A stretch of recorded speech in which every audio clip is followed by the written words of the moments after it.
नमस्कार दोस्तों। 24 घंटे बाद नायडू छोड़ेंगे साथ, यह सवाल इसलिए खड़ा हो गया है क्योंकि चंद्रबाबू नायडू ने एक स्टेटमेंट दे दिया है। आप जानते हैं इन दिनों जो तमाम मुस्लिम संगठन है, चाहे वो AIMPLB हो या फिर इसके अलावा जमीयते उलेमा हिंद हो या तमाम वो संगठन जो मुस्लिम हितों की बात करते हैं, वो केंद्र सरकार के द्वारा लाए जाने वाले वक्फ संशोधन बिल के खिलाफ खड़े हो गए हैं।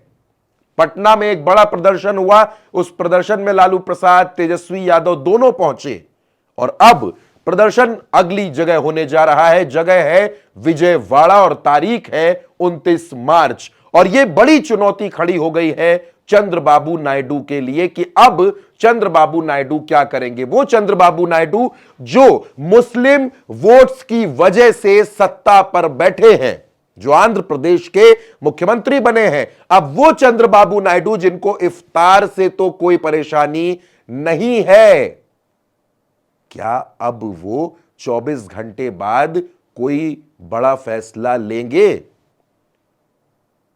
मुझे किसी का एक शेर याद आता है और वो शेर इस तस्वीर पर बड़ा मौजू है कि सियासत में जरूरी है रवादारी, समझता है वो रोजा तो नहीं रखता पर इफ्तारी समझता है। आप देख सकते हैं कि आपको ये इफ्तार करते हुए नजर आ रहे हैं और मुस्लिम संगठनों का यही कहना है कि आप हमारे साथ इफ्तार कर सकते हैं, आप हमारे कहने पर मुस्लिम टोपी भी लगा सकते हैं, हमारे मंचों पर आकर भाषण दे सकते हैं, वोट की अपील कर सकते हैं, तो फिर आप इस बिल के खिलाफ क्यों नहीं खड़े हो सकते? यह सवाल खड़ा हो गया है और यह सवाल नीतीश कुमार के लिए भी है, यह सवाल नायडू के लिए भी है, क्योंकि वो नीतीश कुमार जो ये कहते हैं कि हम मुस्लिम संगठनों के लिए, मुस्लिमों के हितों के लिए बहुत काम करते हैं। तो अब सवाल है कि हुजूर, जब आप काम करते हैं तो इस बिल पर उनके साथ आकर खड़े क्यों नहीं होते? और यही सवाल चंद्रबाबू नायडू से भी पूछा जा रहा है। लेकिन दोस्तों, जो विजयवाड़ा में प्रदर्शन होने वाला है उसकी आहट को चंद्रबाबू नायडू भांप गए हैं। चंद्रबाबू नायडू जान गए हैं कि टोटल मुस्लिम पॉपुलेशन का जो 72% वोट चंद्रबाबू नायडू को मिलता है, अगर यह नाराज हुआ, अगर इसने साथ छोड़ा तो चंद्रबाबू नायडू की कुर्सी भी हिल जाएगी। और इसी वजह से चंद्रबाबू नायडू का एक स्टेटमेंट सामने आया है। वो क्या है, मैं वो भी आपको बताता हूं दोस्तों। सबसे पहले आप खबर देखिए, वक्फ संशोधन विधेयक के खिलाफ पटना और विजयवाड़ा में होगा विरोध प्रदर्शन, मुस्लिम पर्सनल लॉ बोर्ड ने किया ऐलान। बड़ी खबर है दोस्तों, विजयवाड़ा में होने वाला है और इसमें कौन कौन से लोग शामिल हो रहे हैं ये भी आप जान लीजिए। सिविल सोसाइटी, अल्पसंख्यक समुदायों के प्रमुख प्रतिनिधि, दलित, आदिवासी, OBC वर्गों के नेता भी इन आंदोलनों में भाग लेंगे। लेकिन उससे बड़ी खबर नीचे है।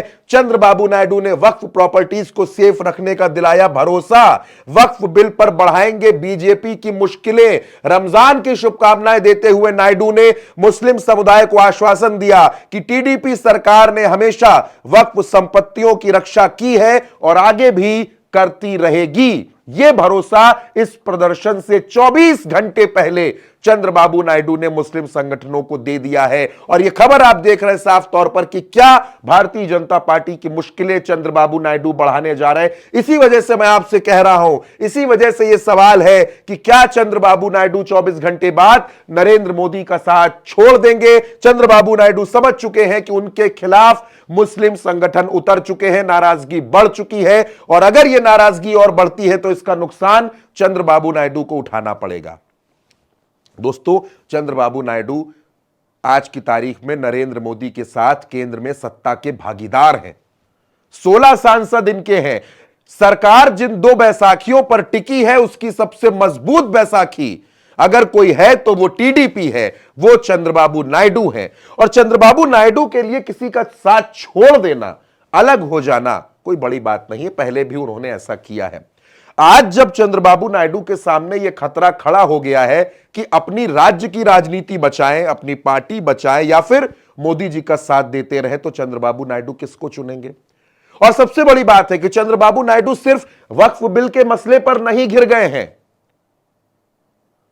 जो परिसीमन का मुद्दा दक्षिण भारत से लगातार बड़ा होता जा रहा है, जिसको स्टालिन ने बड़ा कर दिया है, चंद्रबाबू नायडू उसमें भी घिर गए हैं।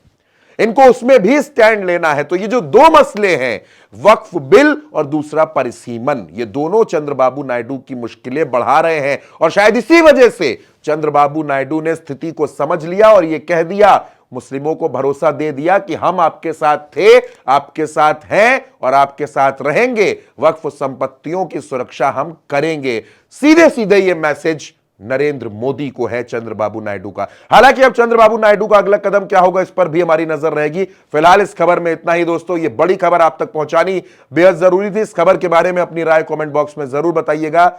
उल्टा चश्मा यूसी के साथ बने रहिएगा, सब्सक्राइब करिएगा। नमस्कार।